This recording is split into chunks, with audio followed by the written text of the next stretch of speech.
그 운명 지어진 성읍을 도는 행렬은 이와 같았다. 이 강대한 군사들의 발걸음 소리와 엄숙한 나팔 소리가 산들의 메아리 치고 그 소리가 다시 여리고 시가에 울려 퍼졌는데 그 소리 밖에는 아무 소리도 들리지 않았다. 돌기를 마치자 정군은 조용히 각기 장막으로 되돌아가고 법궤는 성막 안에 전에 있던 자리에 안치되었다.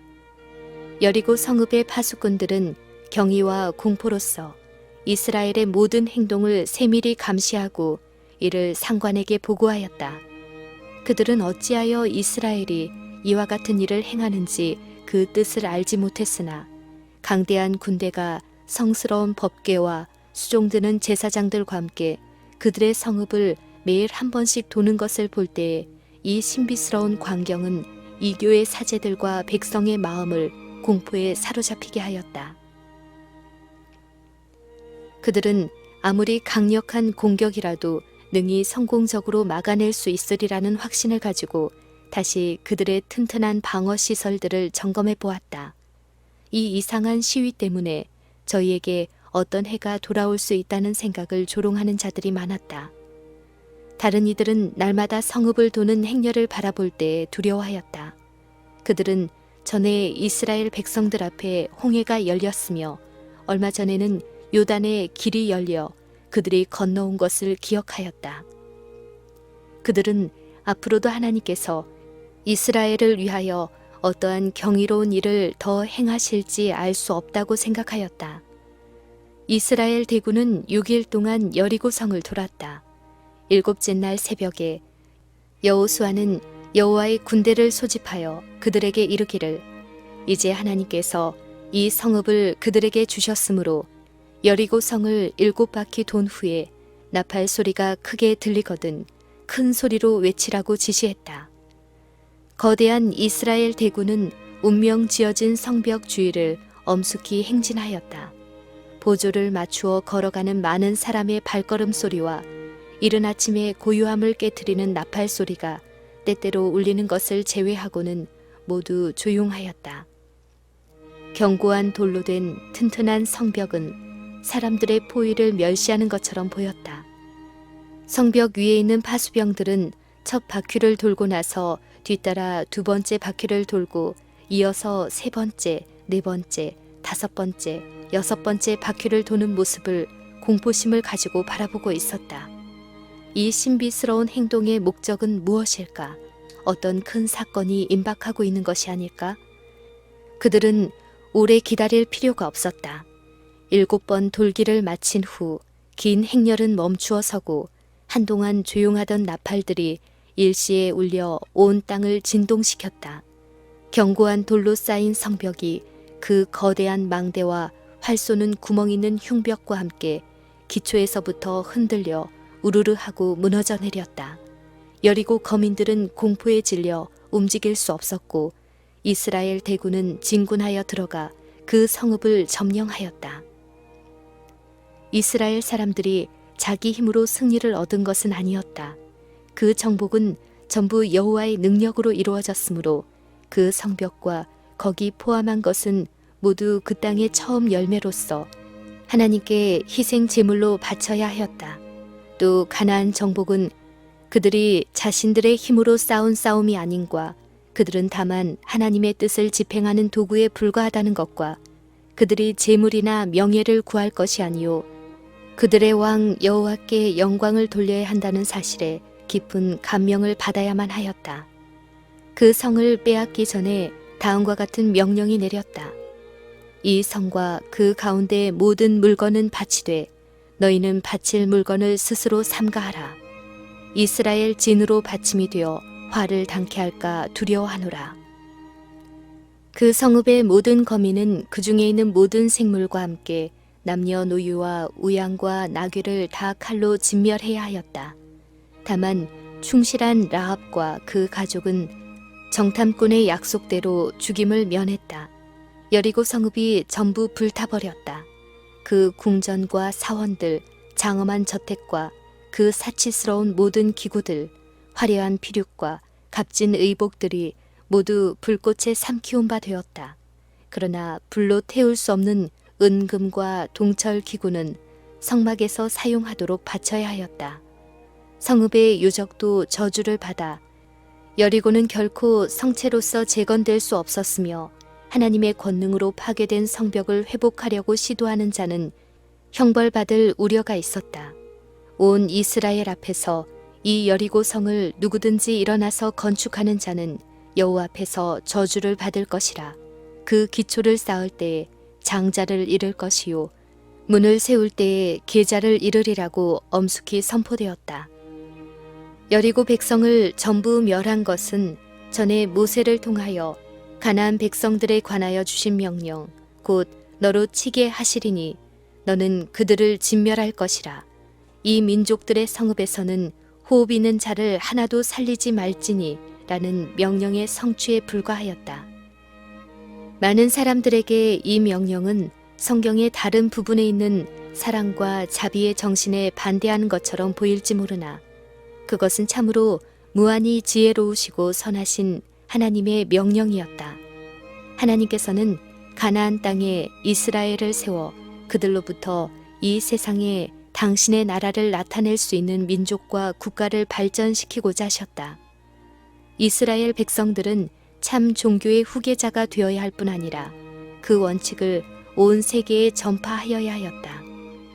가나안인들은 가장 더럽고 가장 부패한 이교에 빠졌으므로 하나님의 은혜스러운 목적을 성취하는데 분명히 방해가 될 것이므로 그들을 그 땅에서 제거해야 할 필요가 있었다. 가나안 거민들에게 회개할 수 있는 충분한 기회가 허락되었다. 40년 전 홍해를 가르시고 애굽에 형벌을 내리심으로 이스라엘의 하나님의 권능이 가장 위대하다는 것이 증명되었다. 그리고 이제 미디안과 길르앗과 바산의 왕들을 정복하게 하심으로 한층 더 여호와가 모든 신들 위에 뛰어나심을 나타내었다. 여호와께서는 당신의 품격이 거룩하시고 음란한 행위를 미워하신다는 사실을 이스라엘이 바알부울에서 가증스러운 의식에 참여한 까닭으로 그들에게 내리신 형벌에서 잘 나타내셨다. 이 모든 사건을 여리고 거민들이 잘 알고 있었고 비록 그들이 순종하기를 거절하였을지라도 이스라엘의 하나님 여호와는 상천하지의 하나님이시라는 라합의 확신에 동참하는 자들이 많았다. 가나안인들은 홍수전 사람들처럼 하늘을 모독하고 땅을 더럽히는 삶을 살 뿐이었다. 하나님의 사랑과 공의는 하나님을 배반하는 자와 인류의 원수들을 신속히 처형하기를 요구했다. 40년 전에 불신의 정탐꾼들을 공포에 사로잡히게 했던 그 교만한 성읍 여리고의 성벽을 하늘의 군대가 얼마나 쉽게 무너뜨렸던가. 이스라엘의 전능하신 분께서 내가 여리고를 내 손에 붙였노라고 말씀하셨다. 인간의 힘은 이 말씀에 항거하기에 무력하였다. 믿음으로 여리고 성이 무너졌다. 여호와의 군대 장관은 여호수아로 더불어만 교통하시고 자신을 모든 회중에게 나타내시지 않았다. 여호수아의 말을 믿든지 의심하든지 하는 것은 오직 이스라엘 회중에게 달려 있었다. 그들은 하나님의 아들의 지도하에 그들을 옹이한 천사들의 무리를 볼 수 없었다. 그들은 다음과 같이 주장할 수도 있었다. 수양의 뿔로 만든 나팔을 불면서 날마다 성벽 주위를 행진하는 것은 얼마나 무의미하고 얼마나 우스꽝스러운 일인가. 이 일은 이 우뚝 솟은 성체에 아무런 결과도 가져올 수 없다. 그러나 성벽을 최후로 무너뜨리기 전에 오랫동안 이런 의식을 계속하게 한 이 모든 계획은 이스라엘 백성 중에 신앙심을 개발시킬 기회를 주시고자 하심이었다. 이는 그들의 힘은 인간의 지혜나 그 능력에 있는 것이 아니요 오직 그들의 구원의 하나님께 있다는 것을 마음속에 감명시키려 하심이었다. 이리하여 이스라엘 백성들은 전적으로 그들의 거룩하신 지도자를 의지하도록 숙달되어야 하였다. 하나님께서 당신을 신뢰하는 자들을 위하여 큰 일을 행하실 것이다. 당신의 백성이라고 공언하는 자들이 보다 큰 능력을 받지 못하는 그 이유는 그들이 자신의 지혜를 크게 의지하고 여호와께서 저희를 위하여 당신의 능력을 나타내시도록 그분에게 기회를 드리지 않는 까닭이다. 하나님께서는 그들이 당신을 전적으로 신뢰하고 충실히 당신을 순종한다면 당신을 믿는 자녀들을 위급할 때마다 도와주실 것이다. 여리고를 함락시킨 지 얼마 후에 여호수아는 요단강 유역 서편 수마일 떨어진 계곡 중에 있는 작은 성 아이를 공격하기로 하였다.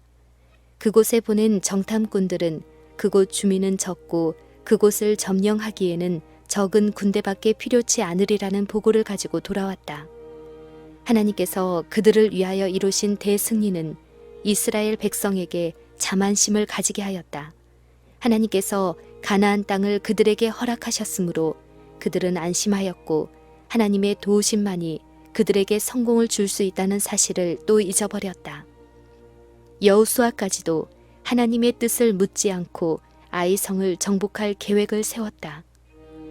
이스라엘 백성들은 자신들의 힘을 높이고 원수를 경멸하기 시작하였다. 쉽게 승리를 얻으리라는 기대를 가지고 그곳을 취하는 데는 3,000명의 군사면 족하다고 생각하였다. 이 군사들은 하나님께서 그들과 함께 하시리라는 보증도 없이 공격하여 돌진해 나아갔다. 이스라엘 군사는 아이 성문 가까이 진군하였으나 가장 완강한 저항을 받고 말았다. 그들은 적의 수요와 철저한 준비를 보고 당황하고 혼란에 빠져 가파른 내리막길로 도망하였다. 가나안인들은 맹렬히 추격하여 성문 앞에서부터 쫓아와서 내려가는 비탈에서 쳤다. 그때에 36명이 죽임을 당했는데 비록 그 수요는 적었지만 이 패배는 전 회중을 낙담하게 하였다. 백성의 마음이 녹아 물같이 되었다. 이것이 이스라엘 사람이 가나안인과 실전에서 교전한 최초이었는데 이 작은 성읍의 방어군에게 이처럼 패배를 당한다면 그들 앞에 있는 큰 전투의 결과는 어떻게 될 것인가? 여호수아는 그들이 성공하지 못한 것은 하나님의 불쾌히 여기심의 표시임을 알고 슬퍼하고 염려하여 옷을 찢고 이스라엘 장로들과 함께 여호와의 궤 앞에서 땅에 엎드려 머리에 티끌을 무릅쓰고 저물도록 있었다. 여호수아는 슬프도소이다 주 여호와여 어찌하여 이 백성을 인도하여 요단을 건너게 하시고 우리를 아모리 사람의 손에 붙여 멸망시키려 하셨나이까. 주여 이스라엘이 그 대적 앞에서 돌아섰으니 내가 무슨 말을 하오리이까. 가나안 사람과 이 땅 모든 거민이 이를 듣고 우리를 둘러싸고 우리 이름을 세상에서 끊으리니 주의 크신 이름을 위하여 어떻게 하시려나이까 라고 부르짖었다. 여호와께서는 일어나라 어찌하여 이렇게 엎드렸느냐. 이스라엘이 범죄하여 내가 그들에게 명한 나의 언약을 어기었느니라고 대답하셨다. 이때는 절망과 비탄에 빠져 있을 때가 아니요 신속하고 단호하게 행동해야 할 시간이었다.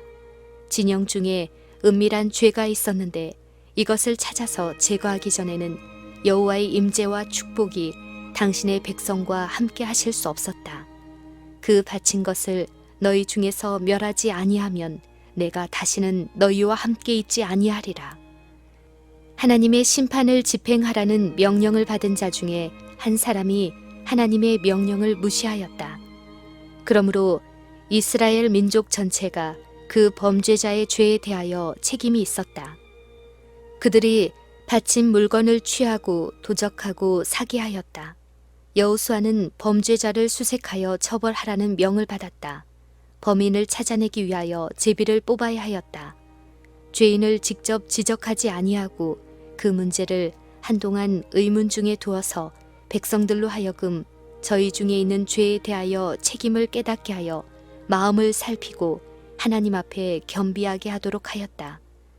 여호수아는 이른 아침 그 지파대로 백성을 모아 엄숙하고 인상 깊은 의식을 시작하였다. 하나하나 조사하는 일이 진행되었다. 무서운 심사는 점점 더 범인에게 가까워지고 있었다. 최초에는 지파, 그 다음에는 종족, 그 후에는 가족, 최후에는 범인을 잡아내게 되었는데 유다 지파 갈미의 아들 아간이 하나님의 손가락에 의하여 이스라엘을 괴롭히는 자로 지목되었다. 여호수아는 의심할 여지 없이 그의 죄상을 밝혀 그가 부당하게 선고를 받았다는 비난을 남기지 못하도록 아간에게 사실을 승인하도록 엄명하였다. 비참한 아간은 그의 죄상을 다음과 같이 철저히 고백하였다. 참으로 나는 이스라엘 하나님 여호와께 범죄하여 내가 노력한 물건 중에 시날산 아름다운 외투 한 벌과 은 200세겔과 50세겔 중에 금덩이 하나를 보고 탐내어 취하였나이다. 보소서, 이제 그 물건들은 내 장막 가운데 땅 속에 감추었나이다. 즉시 사자를 그의 장막에 보냈고 사자들이 그가 말한 장소의 땅을 파보니 물건이 그의 장막 안에 감추었는데 은은 그 밑에 있는지라. 그들이 그것을 장막 가운데서 취하여 여호수아에게로 가져오매 그들이 그것을 여호와 앞에 놓으니라. 아간에게 형벌이 선고되었고 즉시 그 형이 집행되었다. 여호수아는 네가 어찌하여 우리를 괴롭게 하였느뇨? 여호와께서 오늘날 너를 괴롭게 하시리라 라고 말하였다.